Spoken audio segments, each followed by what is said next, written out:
খুব ইন্টারেস্টিং একটা বিষয় নিয়ে আজ কথা বলতে যাচ্ছি। আপনাকে যদি আমি প্রশ্ন করি বাংলাদেশের ক্রিকেট ইতিহাসে সবচেয়ে ন্যাচারালি গিফটেড 5 জন ব্যাটসম্যানের নাম বলুন। আমি জানি এটা যেহেতু কোনো সংখ্যা দিয়ে বিচার করার বিষয় না, 10 জন হয়তো 10 জনের কথা বলবেন। তো আমি যেহেতু এই প্রসঙ্গটা তুললাম, আমি আমার নির্বাচনটা বলবো, সেটা আপনার সঙ্গে মিলতেও পারে, নাও মিলতে পারে। এর আগে মনে একটু ব্যাখ্যা দেওয়া দরকার যে আসলে আমি ন্যাচারালি গিফটেড ব্যাটসম্যান বলতে কী বোঝাচ্ছি। ধরেন প্রতিভা, ন্যাচারালি গিফট একটা, যদি আমি ট্যালেন্টের একটা যদি সমার্থক শব্দ মনে করি, যারা ইন্টারন্যাশনাল ক্রিকেট খেলেন, যারা টেস্ট খেলেন, ওয়ানডে খেলেন, বাংলাদেশকে একটা লম্বা সময় রিপ্রেজেন্ট করেন, এটা নিয়ে কোনো মহাকাশ বিজ্ঞান না, কোনো রকেট সায়েন্স না যে তাদের সবারই প্রতিভা আছে। কিন্তু আমি যাদের কথা বলছি তারা এমন প্রতিভার মাত্রাটা এই জায়গায় যে আপনি তাদেরকে যদি 5 মিনিট ব্যাট করতে দেখেন, কখনো কখনো একটা দুটা শট দেখলে আপনার মনে হবে না এইটা একটা সামথিং স্পেশাল, এটা অন্য কিছু, এটা ওয়াও ফ্যাক্টর। তো ধরেন আমি যদি এই আলোচনাটাকে অন্যভাবে যদি করতাম যে বাংলাদেশের ক্রিকেট ইতিহাসের সেরা ব্যাটসম্যানকে, তখন কিন্তু আপনি সিম্পলি নাম্বার দিয়ে যেতে পারতেন, তারপরে আপনার ব্যক্তিগত প্রেফারেন্স থাকতো। সেই আলোচনাটা কিন্তু তখন হয়ে যেত তামিম ইকবাল আর মুশফিকুর রহিমের মধ্যে। যদি আপনি নাম্বার চিন্তা করেন, এই 2 জনের মধ্যে হয়তো কম্পিটিশানটা হতো যে বাংলাদেশের ক্রিকেট ইতিহাসের সেরা ব্যাটসম্যান কে। কিন্তু যখন আমি ন্যাচারালি গিফটেড বলছি, আমি কিন্তু তামিম আর মুশফিককে এই দলে রাখছি না। এর মানে কিন্তু এই না যে তাদের ট্যালেন্ট নেই। তাদের ট্যালেন্ট না থাকলে তামিম 70টা টেস্ট খেলেছেন, মুশফিক 98টা ওয়ান টেস্ট খেলেছেন, 274টা ওডিআই খেলেছেন মুশফিক, তামিম খেলেছেন 243টা। এটা ট্যালেন্ট না থাকলে সম্ভব না। কিন্তু আমি তাদেরকে বাইরে রাখছি এই কারণে যে আমি যাদেরকে বেছে নিচ্ছি তারা আসলে একটু সামথিং স্পেশাল, এবং একটা বিবেচনা আপনি বলতে পারেন যে হয়তো তাদেরকে আমি এই কারণেই বেছে নিচ্ছি যে তারা আসলে তাদের সেই প্রতিভা, যেটা ন্যাচারালি গিফটেড বলছি আমি, সেটার প্রতি পুরো সুবিচার করতে পারেননি। হ্যাঁ, আরেকটা কথা বলে নিই, এই যে 5 জনকে বেছে নিয়েছি আমি, এর মধ্যে আমি এই বাংলাদেশের কারেন্ট টিমের কাউকে রাখিনি। এটা কেন বলতে হচ্ছে, কারণ হচ্ছে যে এই দলের লিটন কুমার দাস এবং সৌম্য সরকার, এই 2 জনকেও আমি মনে করি যে হিউজলি ট্যালেন্টেড। যদি ন্যাচারাল ট্যালেন্টের কথা বলেন, যে ট্যালেন্ট থাকলে আপনার মনে হবে একটা ব্যাটসম্যানের ব্যাটিং দেখলে যে এটা ঠিক প্র্যাকটিস করে পরিশ্রম করে অর্জন করার জিনিস না, এটা আলাদা কোনো কিছু। তো তাদেরকে আমি অনারেবল মেনশনের মতো বলতে পারেন, তাদের নামটা অনারেবল মেনশন করে দিলাম, কিন্তু তাদেরকে আমি, যেহেতু তারা এখনও খেলছেন, আমি এই দলে রাখিনি। তো আমি এই 5 জনের মধ্যে আমি যদি একবারে নাম বলে দিই, ঠিক এটা থাকে না, আপনাদের কৌতূহলটা মনে হয় শুরুতেই শেষ হয়ে যাবে। আমি 5 থেকে শুরু করি। নাম্বার 5, আমার নাম্বার 5 হচ্ছে আল শাহরিয়ার রোকন। এই প্রজন্মের যারা ক্রিকেট দর্শক তারা নামটা শুনে থাকবেন, তার খেলা কতটুকু দেখেছেন আমি জানি না, কারণ তার কেরিয়ার শেষ হয়ে গেছে 2003 সালে। আল শাহরিয়ার রোকন এমন একজন ব্যাটসম্যান, তার ধরেন জাতীয় দলের পক্ষে খেলা শুরু 94 সালে। আমি তাদের কেরিয়ারের এত ডিটেলসে যাব না, আমি জাস্ট একটু গ্লিমসেস দিব কেন আমি তাদেরকে পিক করেছি। 94 সালে যখন জাতীয় দলের প্রথম রোকন সুযোগ পান, তখন তার বয়স 14-15 হবে। এরপর থেকে বাংলাদেশে যত বিদেশি কোচ এসেছেন তার কেরিয়ার শেষ হওয়া পর্যন্ত, একটা জিনিস আমি খুব কমন পেয়েছি, তারা এসে প্রথম দিনের প্র্যাকটিস দেখেই রোকনকে স্পেশালি আইডেন্টিফাই করেছেন একটু স্পেশাল হিসেবে। কিন্তু রোকনে যদি আপনি ইন্টারন্যাশনাল কেরিয়ার দেখেন, 15 টেস্ট, 29টা ওয়ানডে, আপনার মনে হবে একে নিয়ে এত কথা বলার কী আছে। এই 15 টেস্ট আর 29 ওয়ানডেতে যে আল শাহরিয়ার রোকনের কেরিয়ারটা শেষ হয়ে গেল, এই কারণেই আসলে কথা বলা যে আল শাহরিয়ার রোকন যে ন্যাচারাল ট্যালেন্ট নিয়ে এসেছিলেন, তাতে তার কেরিয়ারটা এত সংক্ষিপ্ত হওয়ার কথা ছিল না। আপনি নাম্বারসেও কিন্তু সেটা খুব প্রতিফলন পাবেন না। যারা আমরা খেলা দেখেছি রোকনের, তারা আসলে বুঝতে পারবো যে কেন রোকনকে আমরা এখনও মনে করি যে একটা স্পেশাল ট্যালেন্ট। আমি একটা ইনিংসের কথা শুধু বলতে পারি, তার এতগুলা ম্যাচের ভিতরে তার টেস্টে 4টা 50 আছে, ওয়ানডেতে 2টা 50 আছে। আমি একটা ইনিংসের কথা আমার খুব মনে পড়ে, 2002 সালে সাউথ আফ্রিকা ট্যুরে ইস্ট লন্ডন টেস্ট ম্যাচে রোকন 71 করেছিলেন। বাংলাদেশের 2 ইনিংস মিলিয়ে আর কোনো 50 ছিল না। এইটা দিয়ে তো আসলে স্পেশালি গিফটেড, শুরুতেই আমি যেটা বারবার যে কথাটা বলছি যে ন্যাচারালি গিফটেড বোঝা যায় না।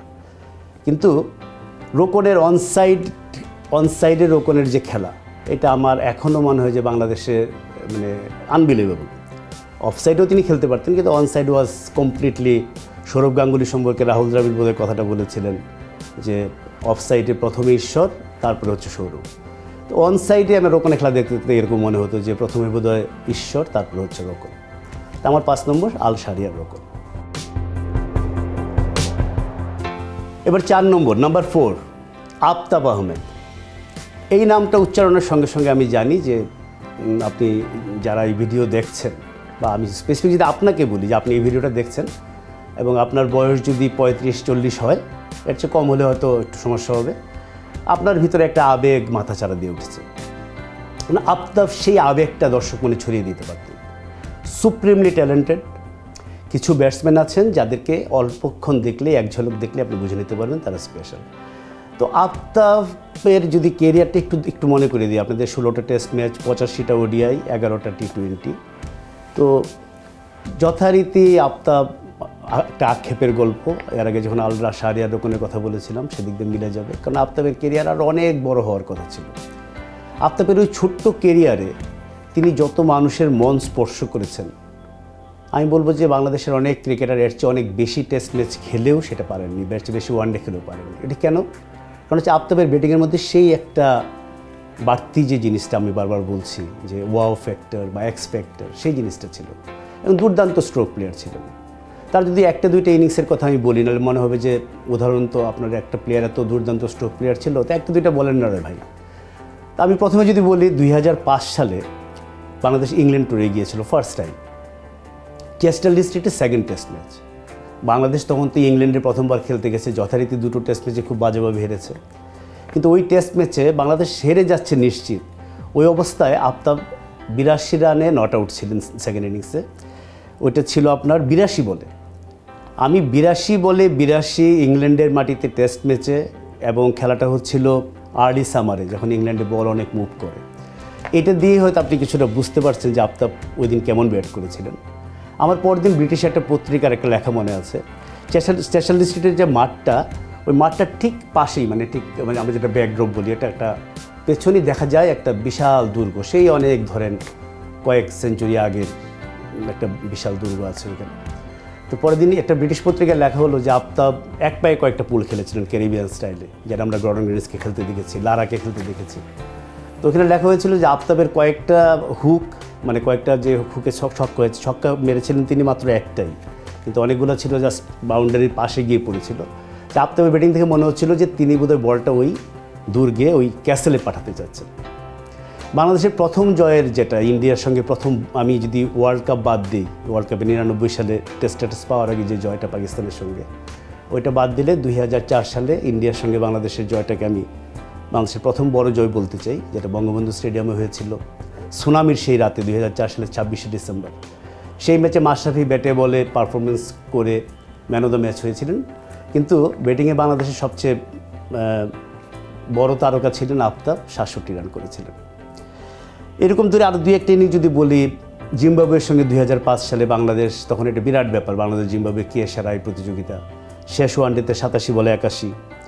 টি20তে একটা ইনিংস বলতেই হবে, ওয়েস্ট ইন্ডিজকে বাংলাদেশ হারিয়েছিল, আশরাফুলের আড়ালে পড়ে গেছে সেই ইনিংসটা, আফতাব করেছিলেন 62-49 বলে। কিন্তু আমি নাম্বারসগুলো কেন বলছি? নাম্বারস বললে তো মুশফিক আছে, তামিম আছে, সাকিব আছে, জাভেদ ওমর আছে, হাবিবুল বাশার আছেন, ইভেন এই দলে যারা খেলছেন তাদেরও অনেকে আছেন যে অনেক ভালো নাম্বার আছে। আমি এই ইনিংসগুলো একটু স্পেশালি উল্লেখ করছি এই কারণে, যে কারণে আমি আফতাবকে মনে করি বাংলাদেশের সবচেয়ে বেশি ন্যাচারাল গিফটেড 5 জন ব্যাটসম্যানের মধ্যে তিনি থাকেন। আমি রেখেছি এই ইনিংসগুলোতে, যদি আপনি এখনও যদি হাইলাইটস দেখেন আপনি বুঝতে পারবেন কেন আমি এই কথা বলছি। আফতাব নিয়ে একটা ছোটো কথা বোধহয় যোগ না করলে এটা অন্যায় হবে, সেটা হচ্ছে কার্ডিফে সেই বিখ্যাত জয় অস্ট্রেলিয়ার সঙ্গে, যেটা আশরাফুলের সেঞ্চুরির কারণে বিখ্যাত হয়েছে। ওই ম্যাচের কথা বললেই আমাদের আশরাফুলের কথা মনে হয়, কিন্তু সেটার ফিনিশিং টাচটা কিন্তু আফতাব দিয়েছিলেন। 13 বলে 21 নট আউট। আমি জানি 13 বলে 21 নট আউট আপনার মনে নেই, কিন্তু আপনার বোধহয় মনে আছে গিলেপসির বলে সেই ছক্কাটা। তো বাংলাদেশের ক্রিকেট ইতিহাসে সবচেয়ে বিখ্যাত ছক্কার কথা যদি আমি বলতে যাই, টেস্ট পূর্ব যুগে সেটা হবে খালেদ মাসুদ পাইলটের আইসিসি ট্রফিতে, আর টেস্ট পরবর্তী যুগে আফতাবের সেই ছক্কাটা ছিল বাংলাদেশের ক্রিকেট ইতিহাসে সবচেয়ে বিখ্যাত ছক্কা। ছিল বলতে আমি মনে করি এখনও আছে, কারণ ওই ছক্কাটাই নিশ্চিত হয়ে গেছিল যে বাংলাদেশ অস্ট্রেলিয়াকে হারাতে যাচ্ছে। তো আফতাবের কেন শেষ পর্যন্ত তার কেরিয়ারটা এই যে 16 টেস্ট 85 ওয়ানডেতে থেমে থাকলো, সেটার পিছনে আমি কি ব্যাখ্যায় আসলে যাচ্ছিলাম না, আজকে যেতে চাই না। একটা লাইন যদি বলি, আফতাব খুব আরামপ্রিয় মানুষ। আমি জানি আফতাব যদি এই ভিডিওটা দেখে তিনি মজা পাবেন এবং এতদিনে নিশ্চয়ই তার সেই কেরিয়ারটা অকালে শেষ হয়ে যাওয়ার দুঃখ আর নাই মনে। আফতাব নিজেই আমাকে স্বীকার করেছেন যে ভাই আমার এত কষ্ট করতে ভালো লাগে না। ওই যে ন্যাচারালি গিফটেড বললাম, কিন্তু ফাইনালি কিন্তু ট্যালেন্ট যতই থাকুক, যতই আপনার ন্যাচারালি গিফটেড হন, আপনাকে কিন্তু পরিশ্রম করতে হবে এই লেভেলে ভালো করার জন্য। আফতাব হয়তো সেটা করতে চান নাই বা করেন নাই বা পারেন নাই, যে কারণে আফতাবের নামটা আমরা বাংলাদেশের অল টাইম গ্রেটদের মধ্যে দেখি না, কিন্তু তার সেই ক্ষমতা ছিল। নাম্বার 3, মেহরাব হোসেন অপি। মেহরাব হোসেন অপির নামটা প্রথম আমি যখন শুনি তখন তিনি স্কুলের বাচ্চা। তখন আমি শুনছি স্কুল ক্রিকেটে একটা ছেলে যাতা করছে, মানে নেগেটিভ অর্থে না, মানে সেঞ্চুরির পর সেঞ্চুরি করছে। একদিনে 2টো সেঞ্চুরি করেছেন এমন গল্প আমরা শুনেছি। এক দলের পক্ষে ম্যাচ খেলে তেন্ডুলকার নিয়ে এই ধরনের গল্প নিশ্চয়ই আপনারা শুনেছেন। অপিকে নিয়েও আমরা এই ধরনের গল্প শুনেছি। একদিনে এক দলে ব্যাট করে, একটা ম্যাচে ব্যাট করে তিনি আরেকটা ম্যাচে গিয়েছেন, ওইখানেও ব্যাট করেছেন, করে সেঞ্চুরি করেছেন। সম্ভবত উইলস লিটল ফ্লাওয়ার স্কুলে তিনি পড়তেন। সেই অপি আস্তে আস্তে বড় হলেন, বাংলাদেশের অভিষেক টেস্টে খেললেন এবং অলরাউন্ড ব্যাটসম্যানশিপ যদি আমি বলি, যে শুধুমাত্র স্ট্রোক প্লে না, ডিফেন্স, সব ধরনের শট, উইকেটে থাকা অবস্থায় যে আপনি একটা যেটা বলে পয়েজ বলে, যে একটা কম্পোজার বলে, এই সব কিছু মিলিয়ে অপি বাংলাদেশের সবচেয়ে অলরাউন্ড ব্যাটসম্যানদের একজন। কিন্তু দেখেন আগের দুইজনের কথা যেরকম বললাম, এইখানেও নাম্বারে যখন আমি যাই, আপনার বলা হবে যে 9 টেস্ট খেলেছে, 18টা ওয়ানডে, একে নিয়ে এত কথা বলার কী আছে। এটা বলছি আমি এই কারণে যে আপনারা এর বাইরে হয়তো অপিকে দেখেননি, আমরা এর বাইরে অপিকে অনেক দেখেছি, স্পেশালি আমি অনেক দেখেছি। এবং অপি ওয়াজ মানে অলমোস্ট কমপ্লিট প্যাকেজ আমি বলবো। যেহেতু বাংলাদেশের টেস্ট যুগের, বাংলাদেশের টেস্ট খেলা শুরু করার শুরুর দিকের খেলোয়াড়, খুব স্বাভাবিকভাবেই তখন অনেক হীনমন্যতা নিয়ে বাংলাদেশ খেলতে নামতো, ন্যাচারালি ম্যাচের পর ম্যাচ হারতো, এগুলো নানা জিনিস কাজ করেছে। প্লাস অপি নিজে কতটুকু সিরিয়াস ছিলেন, এই প্রশ্নগুলো সবসময় আসে যখন কেউ অনেক প্রতিভাবান কোনো খেলোয়াড় ব্যর্থ হন, এই প্রশ্নগুলো চলে আসে। কিন্তু আমি অপির ভালো জিনিসগুলো মনে রাখতে চাই। ভালো জিনিসের মধ্যে প্রথমেই নিশ্চয়ই আপনার মনে পড়ছে যে বাংলাদেশের প্রথম ওয়ানডে সেঞ্চুরিয়ান মেহরাব হোসেন অপি। এবং এটা তো ধরেন এমন একটা রেকর্ড পৃথিবীর কারো পক্ষে ভাঙা সম্ভব না। সেঞ্চুরি বাংলাদেশের আরও অনেকে করবেন, অনেকেই করেছেন, তার চেয়ে অনেক বেশি করেছেন। মেহরাব হোসেন অপির যেহেতু একটাই সেঞ্চুরি, 10টা সেঞ্চুরি করা মানে হচ্ছে আরেকজন 10 গুণ সেঞ্চুরি করে ফেলেছেন। কিন্তু প্রথম সেঞ্চুরি তো আর কেউ কোনোদিন করতে পারবে না। তো সেটা ছিল 1999 সালে বিশ্বকাপের আগে জিম্বাবুয়ের বিপক্ষে। বিশ্বকাপে বাংলাদেশের প্রথম 50 মেহরাব হোসেন অপি, সেটা ছিল আপনার ওয়েস্ট ইন্ডিজের বিপক্ষে ডাবলিনে। সেদিন যে কী ঠান্ডা ছিল রে ভাই, এটা আমি কল্পনা করতে মানে আপনাদের বোঝাতে পারবো না। আমি যখন বলছি খুব নাটকীয় শোনাচ্ছে, আমার গায়ে ব্লেজার, কিন্তু আমার কিন্তু শীত করছে, মানে এরকম ঠান্ডা ছিল। আপনার একটা ছবি দেখে থাকবেন, ওয়েস্ট ইন্ডিজের কোচ ক্লাইভ লয়েড, তিনি ড্রেসিং রুমের সামনে একটা একটু হেলানো চেয়ার, ইজি চেয়ার ঠিক বলা যাবে না, একটু হেলানো চেয়ারে বসে আছেন এবং ওনার সারা গায়ে একটা কম্বল বেছানো। সেটা এইরকম একটা ঠান্ডার দিনে, এটা এই কারণে বলছি, ওইসব দিনে কিন্তু বাংলাদেশের বিশেষ করে সাবকন্টিনেন্ট থেকে যখন ক্রিকেটাররা খেলতে যান, তাদের জন্য কিন্তু ওয়েদারটা একটা বড় চ্যালেঞ্জ হয়ে দাঁড়ায়। আর ওয়েস্ট ইন্ডিজের বোলার তো ফাস্ট বোলাররা কত কী করতে পারেন এটা আপনাদের ধারণা আছে। তাদের বিপক্ষে অপির সেই 64 একটা দুর্দান্ত ইনিংস ছিল।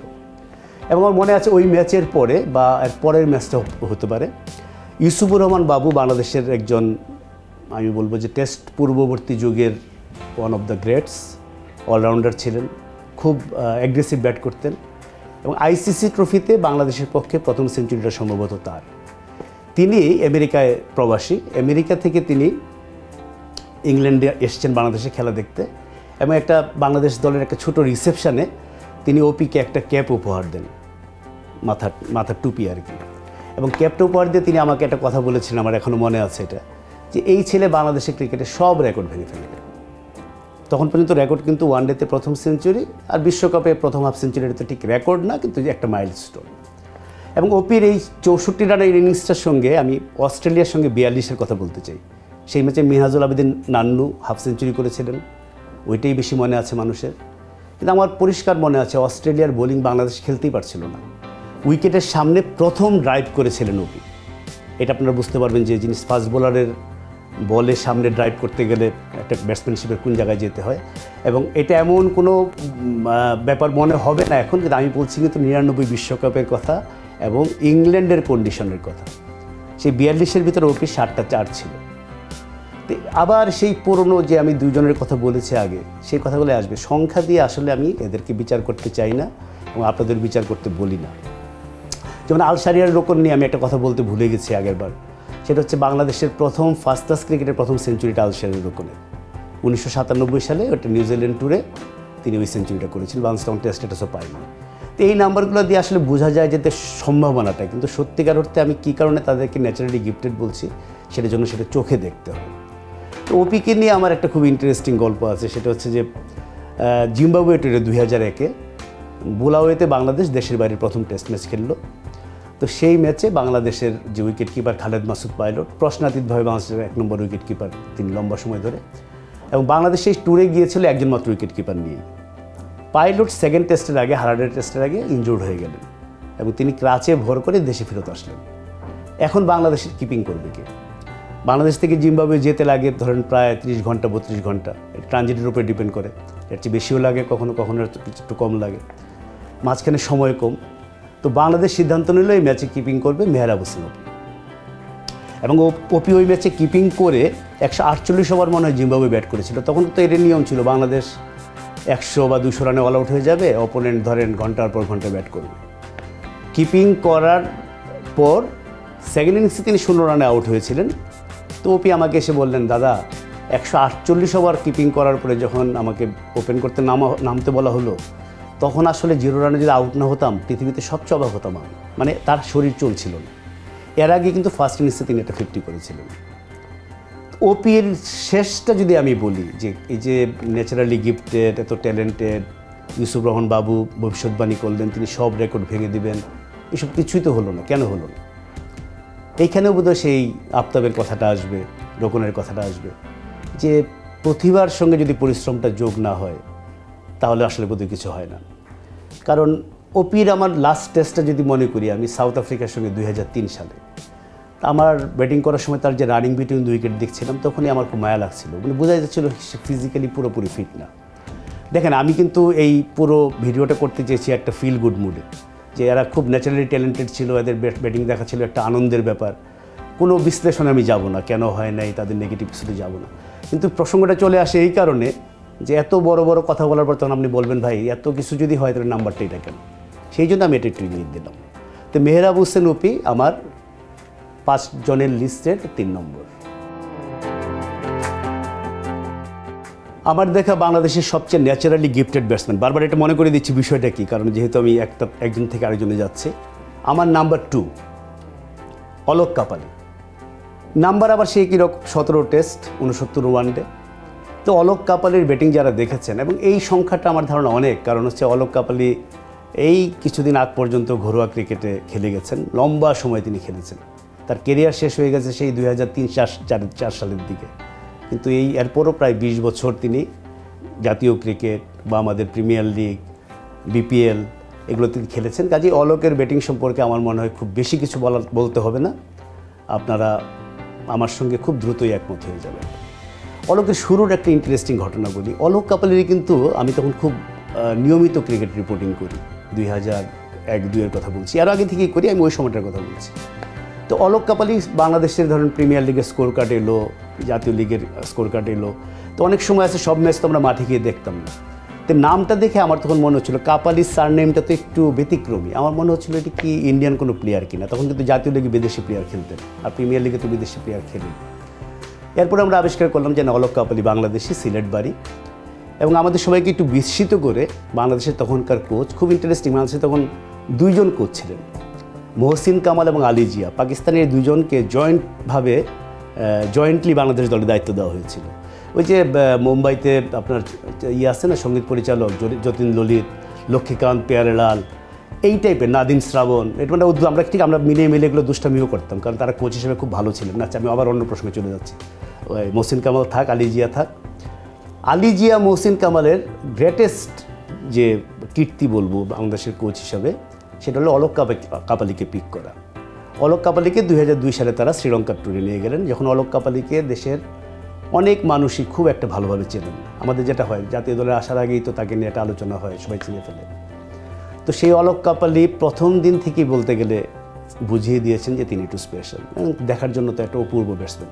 আমি যে 5 জনের কথা বলবো আসলে 5 জনই দেখার জন্য খুব সুন্দর, এলিগেন্ট, যেটা আমরা বলি যে খুব এলিগেন্স যেটা বলে ব্যাটিংয়ের, সেটা 5 জনের মধ্যেই ছিল। অলোকের মধ্যেই সবচেয়ে বেশি ছিল কিনা সেই তর্কটা করতেই পারি।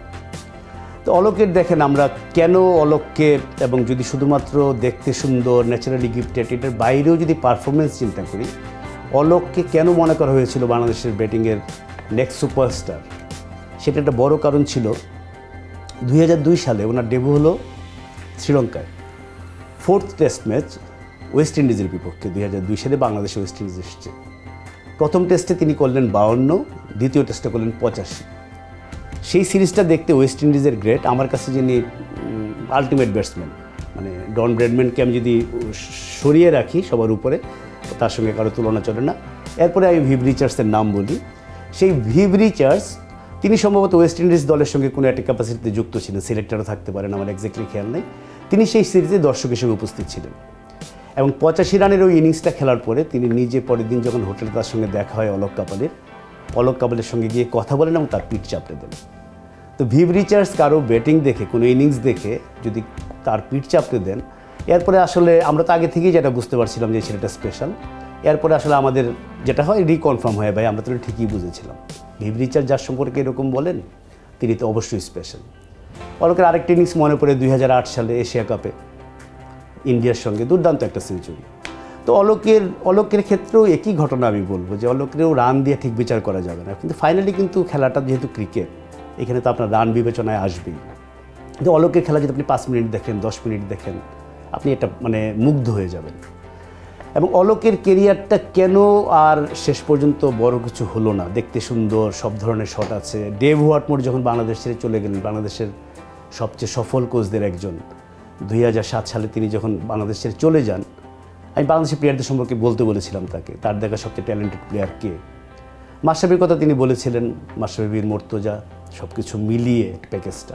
তো ব্যাটিং ওয়াইজ তিনি অলোক কাপালির কথাটা বলেছিলেন। এটি কিন্তু অলমোস্ট ওই সময় যারা জেমি সিডন্স, যারা বাংলাদেশের কোচ এসছেন, তারা প্রত্যেকেই বিশ্বাস করতেন যে এই ছেলেটা অনেক অনেক বড় হওয়ার কথা। সেই বড়টা আন্তর্জাতিক ক্রিকেটের মাপকাঠিতে তিনি হন নাই। কিন্তু অলোক কাপালিকে আমার মনে রাখতে হবে এই কারণেই যে যখন আমি এই আলোচনায় আসবো, বাংলাদেশের সবচেয়ে ন্যাচারালি গিফটেড ব্যাটসম্যান, সবচেয়ে প্রতিভাবান ব্যাটসম্যান, দেখতে সুন্দর সবচেয়ে ব্যাটসম্যান, মানে দেখতে বলতে আমি চেহারা বোঝাচ্ছি না, যদিও অলোক 2003 ওয়ার্ল্ড কাপে সাউথ আফ্রিকায় সবচেয়ে সুদর্শন 10 ক্রিকেটারের একটা তালিকা হয়েছিল। আমি যদি শব্দটা এক্স্যাক্টলি বলি, মোস্ট সেক্সিয়েস্ট 10 ক্রিকেটার্স, ওইখানে কিন্তু অলোক কাপালির নামটা ছিল। এটা প্রসঙ্গক্রমে বলে ফেললাম, কিন্তু আমি যেটা বলছি এটা ব্যাটিংয়ের সৌন্দর্য। অলোকের ক্যারিয়ারটা শেষ পর্যন্ত কেন হলো না, এটা খুব ইন্টারেস্টিং। একটা আমার কাছে খুব টার্নিং পয়েন্ট লাগে, এটা যারা 2003-04 সাল দিয়ে খেলা দেখেন তারা হয়তো মনে করতে পারেন। অলোক 2002-এ খুব ভালো খেললেন, 2003-এ পাকিস্তানে গেল বাংলাদেশ, প্রথম টেস্টে করাচিতে 46 রানের একটা ইনিংস, দুর্দান্ত ইনিংস। এরপরে ইংল্যান্ড এলো বাংলাদেশে, বঙ্গবন্ধু স্টেডিয়ামে খেলা, ইংল্যান্ডের পক্ষে ডেবিউ হয়েছে গ্যারেথ বেটি নামে একটা অফ স্পিনার। অলোক 23 রান 20 মানে 20-এ খুব ভালো খেলে, 20-এ যতক্ষণ খেলেন মনে হতো না যে কোনো প্রবলেম আছে। গ্যারেথ বেটের অফ স্টাম্পের একটা বাইরের বল, তিনি বল ছেড়ে দিলেন, ছেড়ে দিয়ে বোল্ড হয়ে গেলেন, বুঝতে পারেন এই বলটার ভিতরে ঢুকবে বা এতটা ঢুকবে। এরপর থেকে, এটা আমি পরে মিলিয়ে নিয়েছি, এরপর থেকেই অলোকের পতন শুরু। এরপর আর অলোককে কখনোই আমরা সেই যে ওয়ানডের একটা ইনিংসের কথা বললাম, তো টেস্ট ম্যাচে তো পরের বছর 2004-এ যখন জিম্বাবুয়েতে গেল বাংলাদেশ, ডেভ হোয়াটমোর বলেই দিলেন যে অলোক আসলে টেস্ট ম্যাটেরিয়াল না, সে শুধু ওয়ানডে খেলবে। কিন্তু আমি আবার ওই প্রসঙ্গগুলো চলে আসে বলে বলছি। কিন্তু যদি গিফটের কথা বলি, ন্যাচারালি ট্যালেন্টের কথা বলি, ব্যাটিং এলিগেন্সের কথা বলি, অলোক কাপালি, আমি শুধু একটা শব্দই বলবো, ওয়াও। এবার আমার নাম্বার 1, মনে আছে তো বিষয়টা কি? মোস্ট ন্যাচারালি গিফটেড ব্যাটসম্যান আমার দেখা একের জন্য বলছি বারবার, এটা আপনার সঙ্গে নাও মিলতে পারে, এক একজনের এক এক বিচার। এই বিচারে আমার নাম্বার 1 ব্যাটসম্যান মোহাম্মদ আশরাফুল। আমি শুরুতে বলছিলাম যে তামিম না মুশফিক বাংলাদেশের কে সেরা ব্যাটসম্যান বাংলাদেশের ইতিহাসের, নাম্বারস দিয়ে, পারফরমেন্স দিয়ে সেই তর্ক হতে পারে, কিন্তু আমি এখনও মনে করি বাংলাদেশে মোহাম্মদ আশরাফুলের কথা যদি বলি, একটা কথা আমি বলতে চাই, the greatest batsman Bangladesh has ever produced. এটা আমি ট্যালেন্ট ওয়াইজই বলছি। Ashraful was as good as anybody. আমি এটা আশরাফুলকেও বহুবার বলেছি, আমার ধারণা তার এটা পুরোপুরি বিশ্বাস ছিল না। আমি আশরাফুলের কেরিয়ার অত বিস্তৃত যাব না, কারণ তার কেরিয়ারটা বাকি চারজনের চেয়ে একটু লম্বা। 61টি টেস্ট খেলেছেন, 177টা ওডিআই খেলেছেন, 23টা টি20 খেলেছেন, এবং আশরাফুলের কেরিয়ারটা এত নাটকীয় এবং এর মধ্যে এত বিতর্কিত ব্যাপার জড়িয়ে আছে, পুরোটা আসলে এই পাঁচজনকে নিয়ে আলোচনার মধ্যে ধরা সম্ভব না, সেটা আলাদা আলোচনার দাবি রাখে। আমি শুধু কেন আশরাফুলকে আমার দেখা মোস্ট ন্যাচারালি গিফটেড ব্যাটসম্যানদের 1 নম্বরে রাখছি সেটা যদি একটু ব্যাখ্যা দিই, আমার মনে হয় সেটারও মনে হয় দরকার নেই। কারণ হচ্ছে আশরাফুল 2013 সাল পর্যন্ত খেলেছেন। কাজেই বাংলাদেশের ক্রিকেট দর্শকদের বড় একটা অংশ আশরাফুলকে চাক্ষুষ দেখেছে। এবং আমি আশরাফুলকে প্রথম যেদিন দেখি সেই গল্পটা যদি আপনাদের বলি, বঙ্গবন্ধু স্টেডিয়ামে আমি বাংলাদেশ ক্রিকেট বোর্ডে কোনো একটা কাজে গেছি, তখন ক্রিকেট বোর্ডের অফিসও বঙ্গবন্ধু স্টেডিয়ামে, কাচের ভিতর দিয়ে মাঠ দেখা যায়। এবং বঙ্গবন্ধু স্টেডিয়াম তখন ফুটবলার ক্রিকেট ভাগাভাগি করে ব্যবহার করে। তা আমি দেখলাম মাঠের মাঝখানে বলতে একটু সাইডে, ঘাসের উপরে, উইকেটে না, কিছু ছোটো বাচ্চা ব্যাট করছে, বোলিং করছে, 5-7 জন, একজন কোচও আছে। কোচ আমার পরিচিত, ওয়াহিদুল গনি, তাকে আমি চিনতাম। একটা ছেলের ব্যাটিং দেখে মুগ্ধ হয়ে গেলাম। এইটুকু একটা বাচ্চা ছেলে এত সুন্দর ব্যাট করছে, মানে ক্লাসিক্যাল ব্যাটিং বলতে যা বোঝায়, যে বলটা যেভাবে খেলা উচিত, মানে একবার চোখে লাগার মতো। তাই বলে ওই ছেলেটাকে, আমি শুনলাম মোহাম্মদ আশরাফুল নামটা আমি আগে জানতাম, কারণ এর আগে বাংলাদেশ থেকে একটা দল শিলিগুড়িতে খেলতে গিয়েছিল, আন্ডার-12 বা আন্ডার-13। ওই দলে আশরাফুল অনেক ভালো করে এসছেন, তখন তার নামটা মোটামুটি ক্রিকেট মহলে জানাজানি হয়েছে, পত্রপত্রিকায় ছাপা হয়েছে। এটা হচ্ছে আমার আশরাফুলের প্রথম দেখা। এরপর তো ধরেন আশরাফুলের কেরিয়ার প্রায় পুরোটাই আমার দেখা, এবং সেই আশরাফুলের স্মরণীয় ইনিংসগুলো যদি বলি, আমার ধারণা আপনাদের অনেকেরই সেটা মনে আছে। টেস্ট অভিষেকে সবচেয়ে কম বয়সে সেঞ্চুরি রেকর্ড, মানে টেস্ট ইতিহাসেই কম বয়সের, সেটা তিনি আবার অভিষেকে করেছেন। আমি তার বেস্ট টেস্ট ইনিংস মনে করি 158 নট আউট ইন্ডিয়ার বিপক্ষে চট্টগ্রামে, যেটা দেখার পর আমার এক বন্ধু, তিনি আবার ঘটনাচক্রে সচিন তেন্ডুলকারের খুব ঘনিষ্ঠ বন্ধু, মুম্বাইয়ের সাংবাদিক, কিছুদিন আগে মারা গেছেন, দ্বারকানাথ সঞ্জগিরি, আমরা পাপ্পু বলে ডাকতাম। পাপ্পু আমার কাঁধে হাত রেখে বলেছিলেন, তো দুর্দান্ত ব্যাটসম্যান। হ্যাঁ, আমরা তো জানি, হ্যাঁ, মজা করলাম আমি। তখন সে বলে যে না, আমার কাছে মনে হয়েছে এটা অরবিন্দু ডি সিলভার মতো। আমার অরবিন্দু ডি সিলভাকে মনে করে দিয়েছে, এবং সে হবে বাংলাদেশ ক্রিকেটের অরবিন্দু ডি সিলভা। শেষ পর্যন্ত আশরাফুল কী হয়েছেন না হয়েছেন এগুলো সব আপনারা জানেন। কিন্তু আশরাফুল যদি সেরা ইনিংসের কথা বলতে যাই, আমি যেটা আগের 4 জনের কথা বলতে গিয়েও বলছিলাম যে নাম্বারস বা সেঞ্চুরি বা ইনিংস ওইভাবে বলাটা দরকার নাই, কারণ আমি বেছে নিচ্ছি ন্যাচারালি গিফটেড ব্যাটসম্যান প্রতিভার দিক দিয়ে, যেটা আসলে সবসময় নাম্বার দিয়ে বিচার করা যায় না, এবং এটা আসলে ব্যাখ্যা দেওয়া খুব কঠিন। কাকে আমি বলবো ন্যাচারালি গিফটেড, এটা দেখতে হয়, দেখে বোঝা যায়। তো আশরাফুলের এরকম ইনিংস তো অসংখ্য। আপনার ইন্ডিয়ার বিপক্ষে 2007 সালে 27 মিনিটে হাফ সেঞ্চুরি করেছিলেন। তখন ছিল এটা ফাস্টেস্ট হাফ সেঞ্চুরি সময়ের হিসাবে। পরে ওটা মিসবাহ ভেঙেছেন, বলে 26 বলে মনে হয় নিয়েছিলেন। তো ওইটা একটা অবিশ্বাস্য ইনিংস ছিল। এরকম অবিশ্বাস্য শব্দটা যদি আমি ব্যবহার করি, আশরাফুলের ওই কেরিয়ারে অসংখ্যবার এটা ব্যবহার করার সুযোগ এসেছে। আপনার 2007 ওয়ার্ল্ড কাপ যদি বলি, দক্ষিণ আফ্রিকার বিপক্ষে গায়ানাতে 87, কি উইকেট! সেই উইকেটে সাউথ আফ্রিকা তখন নাম্বার 1 টিম, বাংলাদেশের স্পিনারদের একদম হাবুডুবু খেয়ে তারা অল আউট হয়ে গেল। সেই উইকেটে আশরাফুলের 87। টি20 ওয়ার্ল্ড কাপ, যেখানে আফতাব প্রসঙ্গে একটা আসছিল, ওয়েস্ট ইন্ডিজকে বাংলাদেশ হারিয়েছিল 2007-এ, সেই ইনিংসটা যদি আমরা চিন্তা করি কি মানে, এটা তো আসলে মনে করি যদি 27 বলে 61, ওই সময় বোধহয় এটা ফাস্টেস্ট 50 ছিল টি20-তে, 7টা 4, 3টা 6, এরকম ইনিংস অসংখ্য আছে। এবং এই ইনিংসগুলো, আমি যে ইনিংসগুলোর কথা বললাম, সেগুলো আমার ধারণা আশরাফুল বললে যে কেউ মনে করবেন। কার্ডিফের সেঞ্চুরি আশরাফুলকে অনেকটা ডিফাইন করেছে, অস্ট্রেলিয়াকে হারিয়েছিল বাংলাদেশ। কিন্তু আমি তো এর চেয়েও বড় মনে করি তার পরের ইনিংসে, যে পরের ম্যাচে যে ইংল্যান্ডের সঙ্গে খেলাটা, যেখানে তিনি পরের ম্যাচে করলেন, আমি একটু দেখিয়ে নেই, এটা 52 বলে 94, বারবার এটা 56 বলে 96 হয়ে যায়। 52 বলে 94 রান করেছিলেন। আমার মনে হয় নাম্বারটাই যথেষ্ট বোঝাতে। পরের ম্যাচে ছিল অস্ট্রেলিয়ার সঙ্গে 58। ওই ট্রাইনেশনটা ছিল একটা নেটওয়েস ট্রফি, বাংলাদেশ, অস্ট্রেলিয়া, ইংল্যান্ড খেলছে, বাংলাদেশ থার্ড হবে সবাই জানে। এবং আমার মনে আছে যে ওইটাতে ফাইনালে গিয়ে ইংল্যান্ডের অস্ট্রেলিয়া খেলাটা টাই হয়েছিল। তা আমার এক ইংরেজ সাংবাদিক বন্ধু, তিনি আমাকে, ইংরেজ না অস্ট্রেলিয়ান, আচ্ছা ইংল্যান্ড বা অস্ট্রেলিয়া, এটা কোনো ব্যাপার না, তিনি আমাকে বলেন, আচ্ছা তুমি আমাকে একটা কথা বলো তো, এই 3টা দল খেলছে, সবাই জানে বাংলাদেশ থার্ড হবে, ইংল্যান্ড না অস্ট্রেলিয়া কে সেরা এটা জানার জন্য খেলাটা হচ্ছে। এবং ফাইনাল হয়ে গেল টাই, দুই দলই জয়েন্ট চ্যাম্পিয়ন, তো লাভ হইল কী খেলে? আমরা এখনও জানতে পারলাম না কোন দলটা সেরা। তো আমি এটা এই কারণে বলছি যে একটা দল নিশ্চিতভাবে এই টুর্নামেন্টের 3 দলের মধ্যে থার্ড হবে, কিন্তু এই টুর্নামেন্টের মাঝখানে গিয়ে আশরাফুল হয়ে গেলেন এই টুর্নামেন্টের সবচেয়ে আলোচিত চরিত্র, পরপর 3টে ওরকম ইনিংসের কারণে। তো এগুলো তো ধরেন মোটামুটি আপনাদের সবারই জানা, আশরাফুল বা বাংলাদেশের ক্রিকেটে যারা অনুসারী। আমি আর বাইরে দ্রুত কয়েকটা যদি ইনিংস বলি, 2004 সালে নিউজিল্যান্ডের সঙ্গে বঙ্গবন্ধু স্টেডিয়ামে 67 রানের একটা ইনিংস, হয়তো আমি মনে রেখেছি, আশরাফুলের নিশ্চয়ই মনে আছে, ওর সব স্ট্যাটিস্টিক্স মুখস্থ। আমি মনে রেখেছি কারণ ওই টার্নিং উইকেটে ভেট্টুরির বিপক্ষে বাংলাদেশের কোনো ব্যাটসম্যানই স্বচ্ছন্দে ছিলেন না। আশরাফুলের কাছে মনে হচ্ছিল আউট হওয়ার আগ পর্যন্ত কোনো ব্যাপারই নেই। অকল্যান্ডে নিউজিল্যান্ডের বিপক্ষে একটা ওয়ানডেতে 70, আমি এরকম আরও অনেক বলতে পারবো। আশরাফুলের এই কেরিয়ারের মধ্যেই একটা কথা আছে জন আর্লটের, যে সেঞ্চুরি যে নাম্বার লেখা থাকে স্কোর কার্ডে সেটার আসলে কোনো মূল্য নাই। সেঞ্চুরির মূল্য বা ইনিংসের মূল্য হচ্ছে মানুষের মনে সেটা কতটুকু দাগ কাটলো। সেই দাগ কাটার পয়েন্ট থেকে যদি চিন্তা করি, আশরাফুল এখনও মনে হয় বাংলাদেশের ক্রিকেটারদের ভিতরে উপরের দিকেই থাকবে। কিন্তু আমার বিষয় কিন্তু মূল বিষয় এটা ছিল না। আমার মূল বিষয় কী ছিল নিশ্চয়ই মনে আছে আপনাদের, আমার দেখা বাংলাদেশের সবচেয়ে ন্যাচারালি গিফটেড 5 ব্যাটসম্যান। সেই 5 জনের নামই আমি একে একে বলে ফেলেছি। আবার যদি আপনাদের একটু মনে করে দিই, আল শারিয়ার রোকন, আফতাব আহমেদ, মেহরাব হোসেন অপি, অলোক কাপালি এবং মোহাম্মদ আশরাফুল।